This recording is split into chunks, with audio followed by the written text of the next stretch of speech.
Okay, thought leadership posts. This is my trick for writing good content that actually matches your opinion, and you need to be the secret sauce. I think that's what a lot of people get wrong when they're trying to write content with GPT-4. So I'm just gonna type in here, write a blog post on value. Let's say the topic is the merits of value-based pricing for agencies. Actually, let's make this a little bit more interesting. The danger of value-based pricing for agencies. Okay, so if I just type, just let it type, does a pretty decent job here.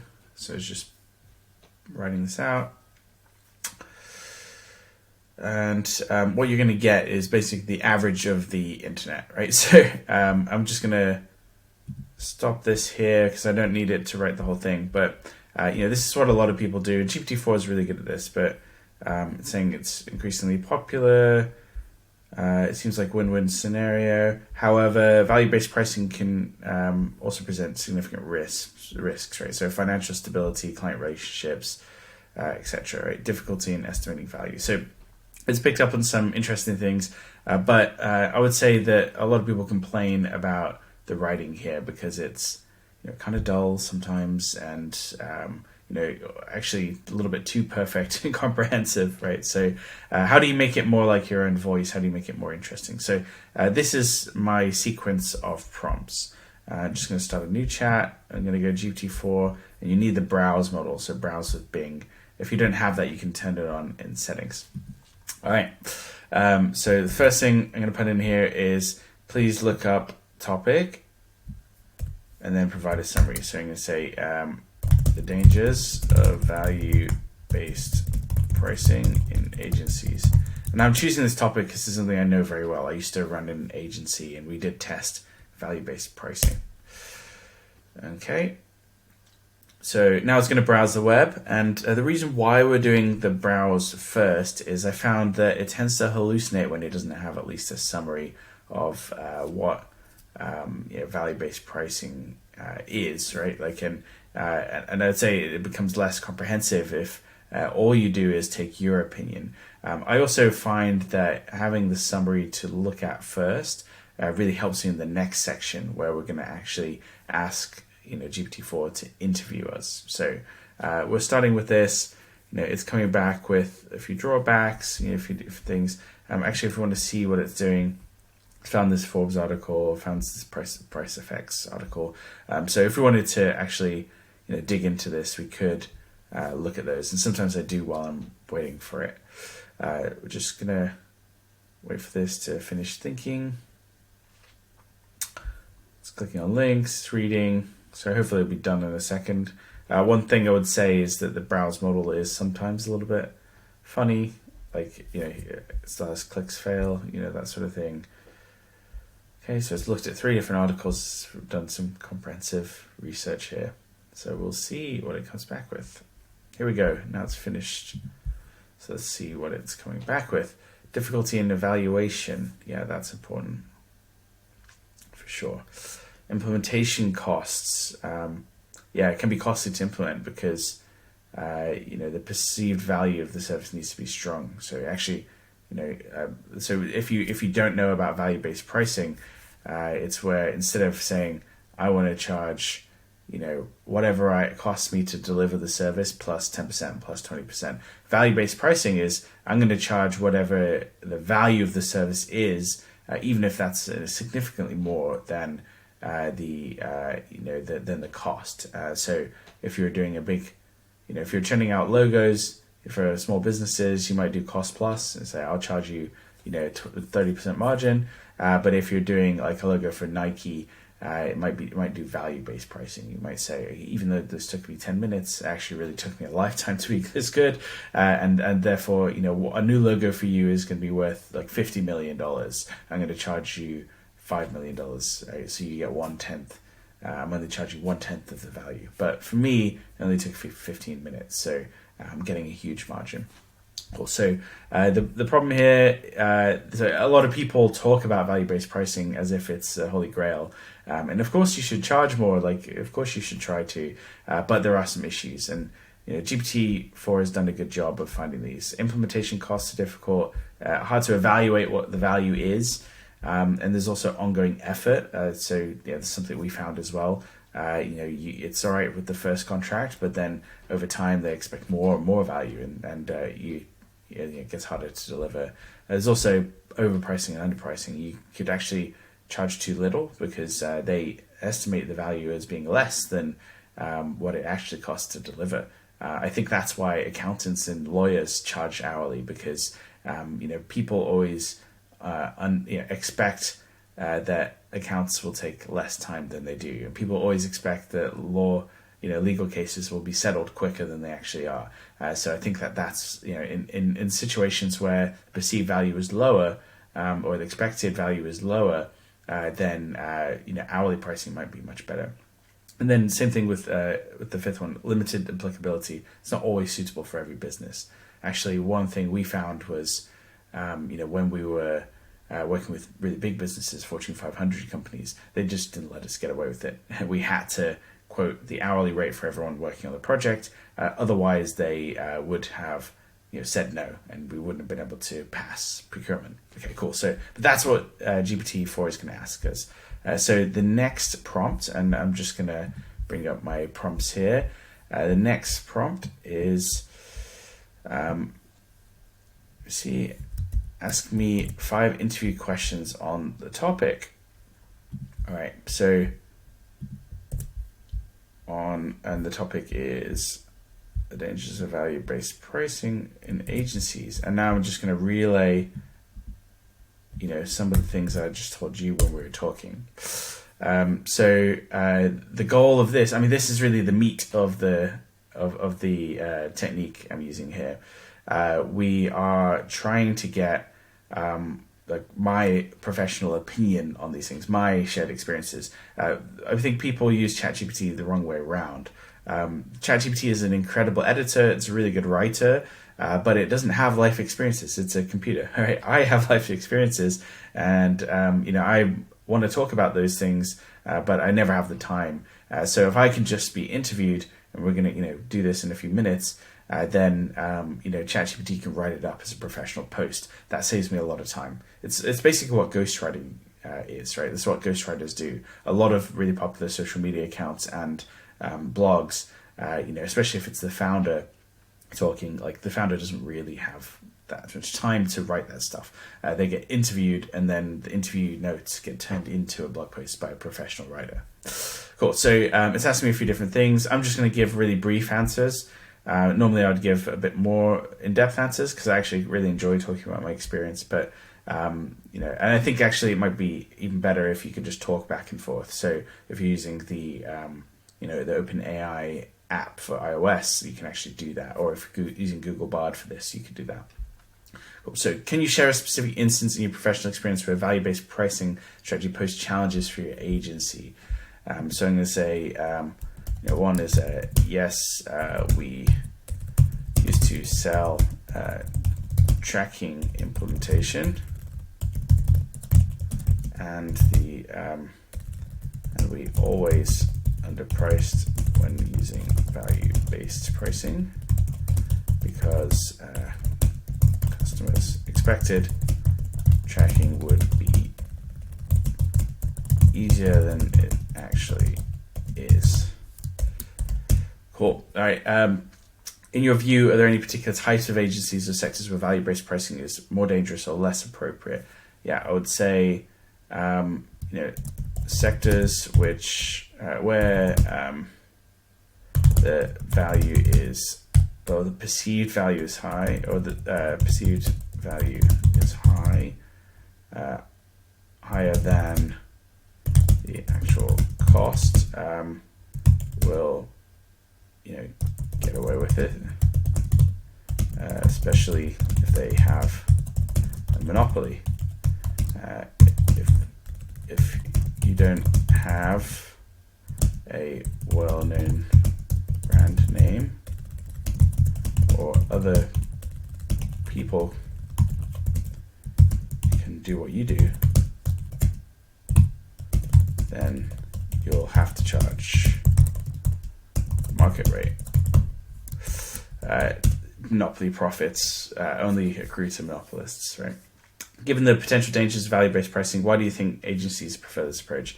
I think the ability to charge more is exciting, and you feel stupid for not charging more.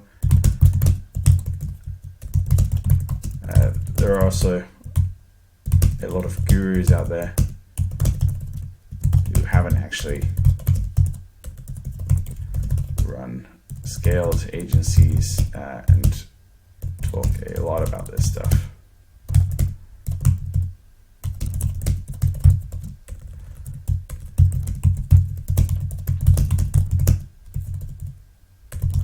Some agencies listen to their detriment, right? And I don't think that there's no value in value-based pricing, but I'd say it's much less applicable than most people expect, or at least less than the gurus say. Okay, so next one is, how do you approach the issue of potential overpricing or underpricing?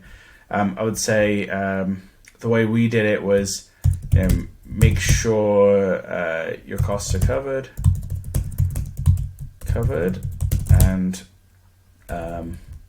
in any scenario, right? So if at least your costs are covered, then then everything else is upside.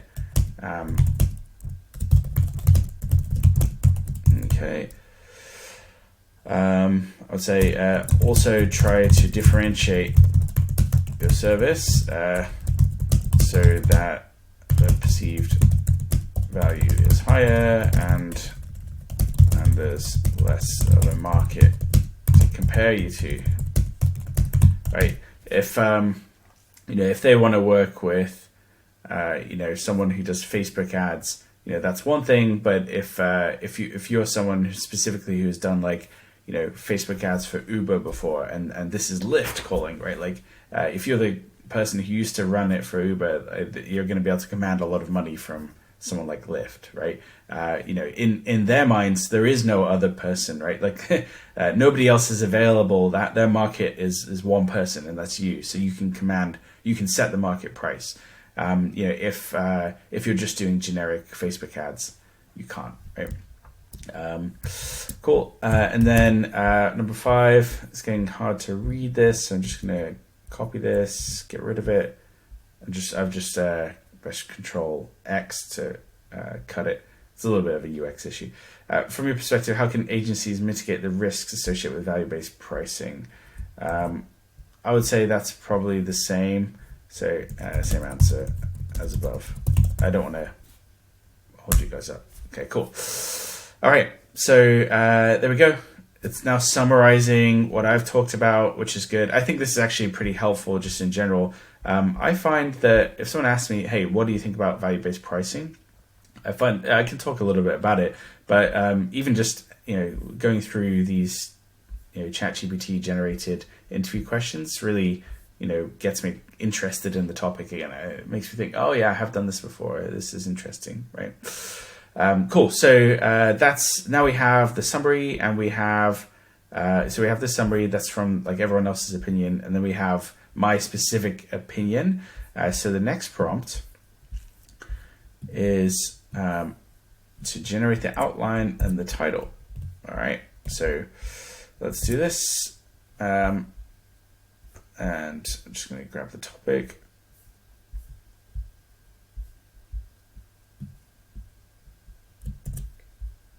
Okay, now what this prompt is doing is it's asking for to generate an outline first, and also 10 very creative title options.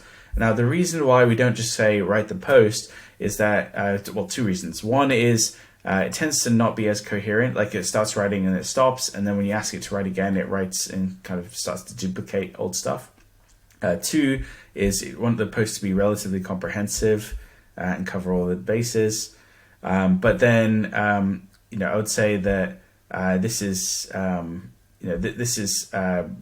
generally a good principle for working with complex type AI projects or systems when you need something relatively big to happen, like a 1,200 word post.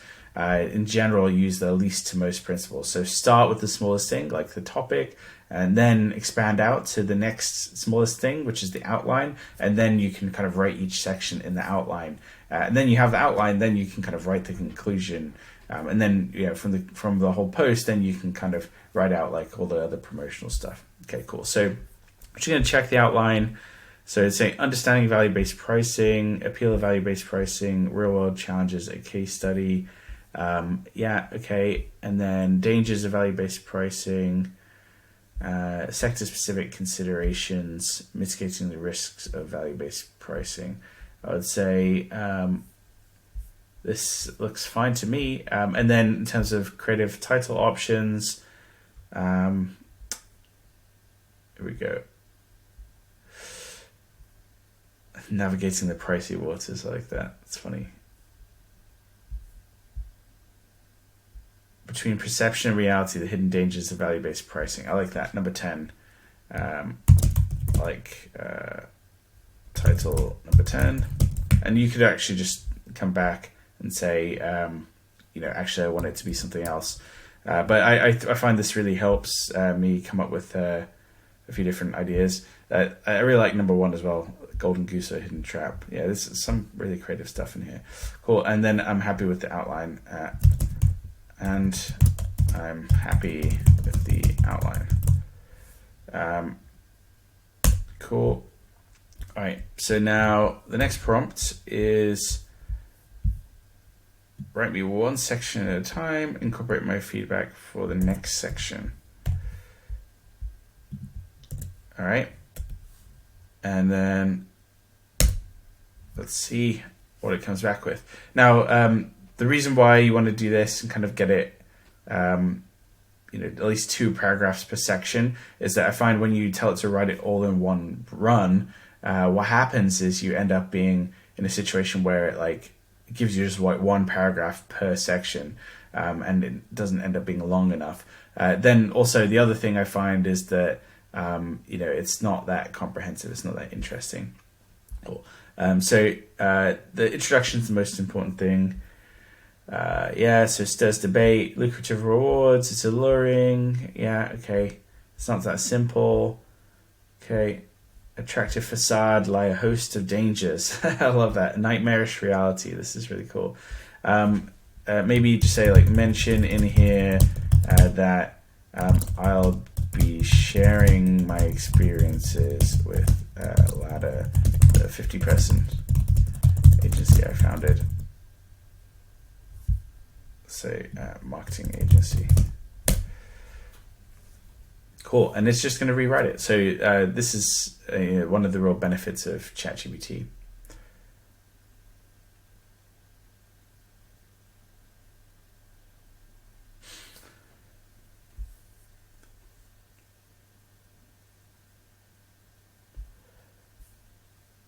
Okay, and then I'll say, yes, this is great. Continue to the next section. Right, and you just keep going through like that. And I'm not going to go through the whole post just because I think you get the gist and it's already pretty long.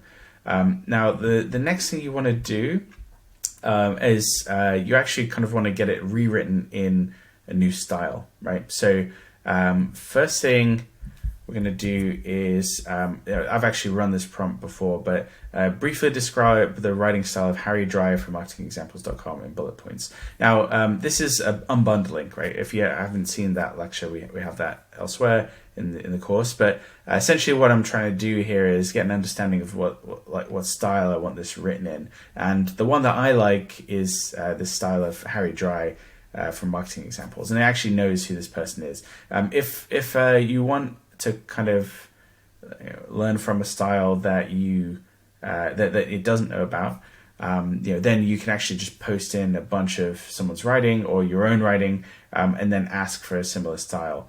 Now, I won't use exactly, say, Harry Dry's style here. I actually have my own style that I use, but just wanted to kind of show you, you can actually kind of have it in the style of the HubSpot blog. you could have it in the style of Seth Godin or Malcolm Gladwell. You can do whatever it is you need. So I'm just going to show you. I've run this prompt before. Describe the writing style of Harry Dry from marketingexamples.com. It's concise and to the point. One thing I would say is you need to ask it for bullet points, because otherwise it blabs on and it gives you different formats. But this is quite useful. Now, once you have this, you can basically copy and paste.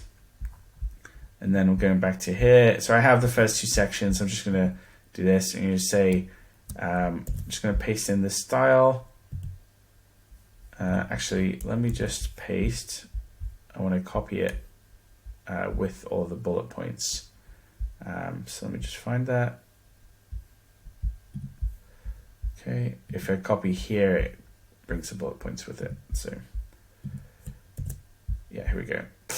All right, so now let's just say this is the final prompt. This is like how you get it done at the end. So I'm just gonna paste that in here. Rewrite the article in the following style. So once you have the article written, you can do this. Now, you don't necessarily have to use specifically these styles. If there's some things in here you disagree with, engaging, conversational, concise to the point, relatable and accessible languages. So maybe I don't want humor and wit, because then maybe that's a bit too much for me. I think this is good. Relies on examples and okay. I'm not going to have informal and casual tone. I'm going to say, professional and knowledgeable tone. Cool. I'm going to get rid of engaging and conversational. Cool. So now I've kind of edited the memes of Harry Dry, right? Like Harry Dry has his own style. I've kind of remixed it a little bit and changed it. And you could actually, work on this quite a bit. You could, bring in some of your own elements. Like you can see what it says about your writing. You can mix two different authors together. Really the world is your oyster. But I find this is a really powerful way to basically, get it in a good format. One trick you can use, by the way, is if you're writing a guest post or you're kind of wanting it to get it past someone like an editor, like say you wanted to publish on the HubSpot blog, you could actually have it rewritten, like write it yourself, have it rewritten in the style of the HubSpot blog, so it's like much more likely to get published. You could actually even, if it's a smaller blog that ChatGPT doesn't know about, you could actually then just go and copy a bunch of the recent posts or the ones that rank the highest on SEO, and then paste them in here, and then ask it, tell me, briefly describe in bullet points like what the style is. Cool. So here we go. Now it's been rewritten, and I think it's much better. It's much more concise, actually. So in the dynamic world of agency pricing, is it its appeal? Okay. Yeah, I've had my share of encounters. Now it talks about ladder, which is cool. And yeah, I think this is much better, right? Like it's much cleaner. Here we go. It gives a really good analogy. It's like trying to price a painting. Yeah, this is brilliant. Okay, cool. Now we're at a much better post. And now I think the ethics of this is much better as well. Like, I really don't like the idea of just having ChatGPT write all my posts, right? Like, I actually have interesting stuff, I think, to share with the world. And now using it as a ghostwriter, I think is much more ethical because I'm contributing to the training data, right? I'm not just consuming it. I'm actually giving ChatGPT a lot of direction here, saying like, here's what I think about the topic, and here are my opinions. I think this is much more likely to rank on SEO, but it's more importantly going to be more uniquely interesting to other human beings. And it's not going to be just like the average of the internet, like you would get if you didn't follow this process. Cool. So hopefully that's useful to you. And I'm using it a fair bit now, and finding that it saves me a ton of time. This post, it's taken us 24 minutes. I've had to explain it all to you, but I find that I can actually write like a 4-hour post sometimes in half an hour, which is pretty amazing. It normally take me half a day or even a day to write some of these things, and now I can just get it out of my head and onto paper, and use my professional writer to make it professional for me, and help me move on quicker to the next post.